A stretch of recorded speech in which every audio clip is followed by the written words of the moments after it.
and start spending money that you don't have even more.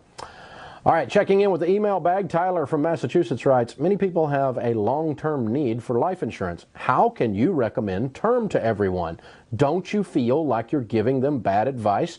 Their term life insurance will likely expire when they need it most. Spoken like a great life insurance agent. Tyler, how long have you been selling life insurance?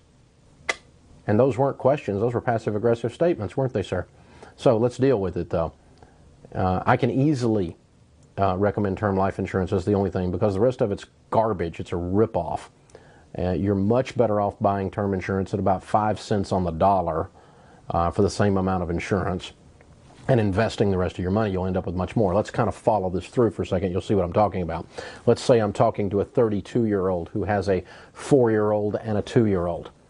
Let's visit him 20 years from now when his 20-year level term that I recommend expires.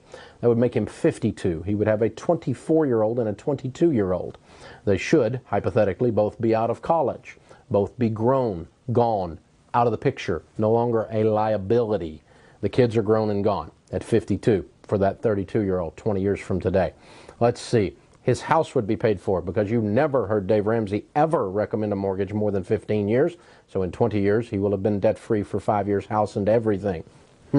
Something to think about. Now, let's see. Would he have anything in his 401k? Well, if he's been investing what I teach, 15% of his income until he was debt-free, and after that loading up on everything, if he made an average household income in America of $40,000, what would he have 20 years later? Well, he'd have somewhere between $500,000 and $700,000 in his mutual funds. Now, let's see. He's 52 years old. The kids are grown and gone. The house is paid for. There's $700,000 in mutual funds. He dies with no life insurance. See, his wife's got no kids, no mortgage, and $700,000. I think she could struggle through, Tyler. That's how I recommend term insurance, because I recommend doing a financial plan called getting out of debt and investing, along with the idea that your term insurance is going to expire. And then if you want to keep some term insurance and you're healthy, you may choose to do it. I have absolutely no financial need for term life insurance. A little bit for some estate planning things that we're doing, but very minor. The term life insurance I have is very simple. It's so cheap at 47 years old in the great condition that I'm in, and I don't smoke and I don't do all these crazy things like jump out of airplanes, so I can get term insurance for nothing. And it's so cheap, I keep several $1 million on me extra, just SWI. Sharon wants it. She'd rather have that than another thing on her finger, you know.